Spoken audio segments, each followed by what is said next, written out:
The case here is simple, that it's time for a new generation of leadership in our country, and that we can't nibble around the edges of a broken system, that there is no going back, that there is no again in the real world, and that we can't rewind to 1950 or, for that matter, to 2010. That was the mayor of South Bend, Indiana, Wednesday, after announcing he is forming a presidential exploratory committee. In 2016, even President Obama had floated his name as a future potential leader of the Democratic Party, but he's already facing one major question. It's the best way to pronounce your last name. Buttigieg, but around South Bend, they just call me Mayor Pete. And joining me now is Andrew Downs. He's the director of the Mike Downs Center of Indiana Politics at Indiana University. Welcome, Andy.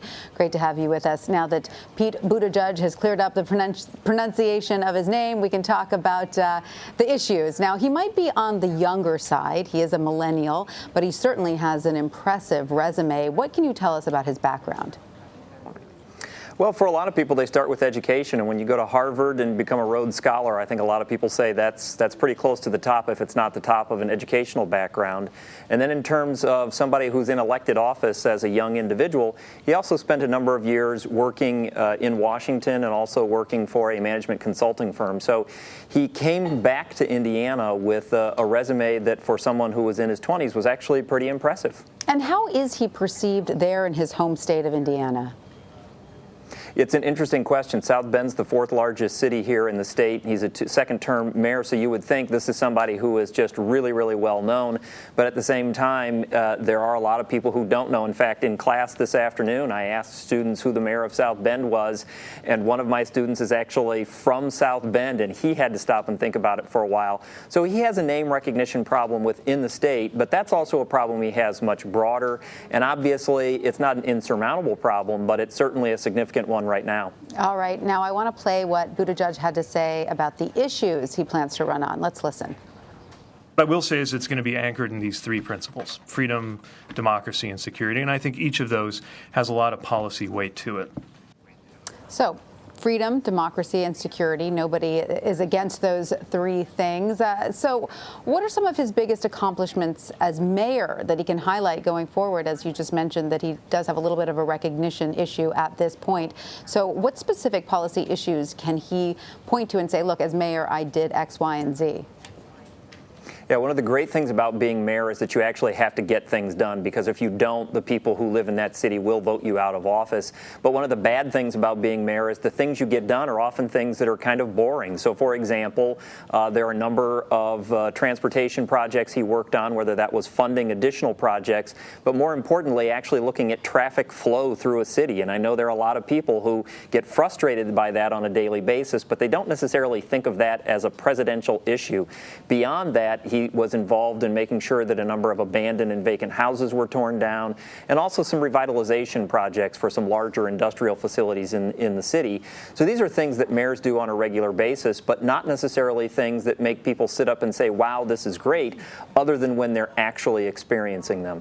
So what sort of larger policies then do you expect him to run on moving forward? Has he articulated more clearly what he will fight for as president? Yeah, he's not, but that's okay. This is early in the process. Right now, he needs to get himself introduced to folks, and he has plenty of time to do that. And one of the nice things about being mayor is that you're dealing with that sort of mundane stuff of getting the garbage collected and the snow cleared off the streets. So you haven't been pigeonholed as pro this or anti that, and that gives you some flexibility in how you talk about issues and what you say about them.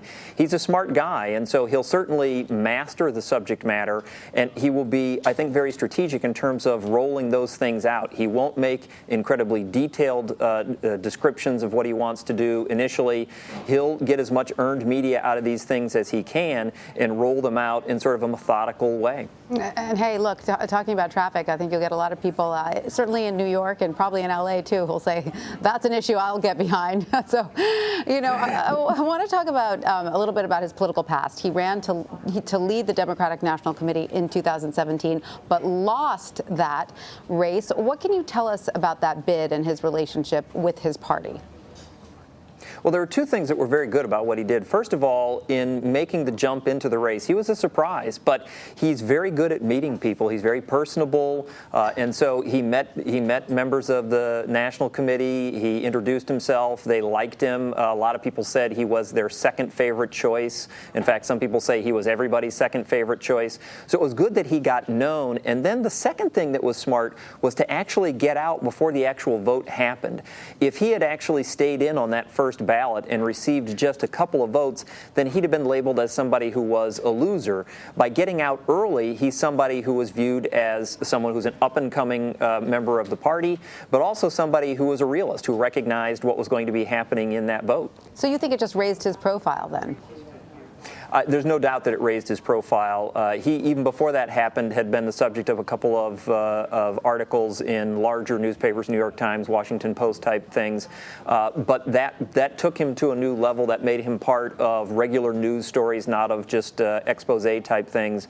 And it did help to raise his recognition, or the recognition of him on a national basis. All right, Andrew Downs, thank you so much for sharing your insight on yet another presidential contender. Thank you.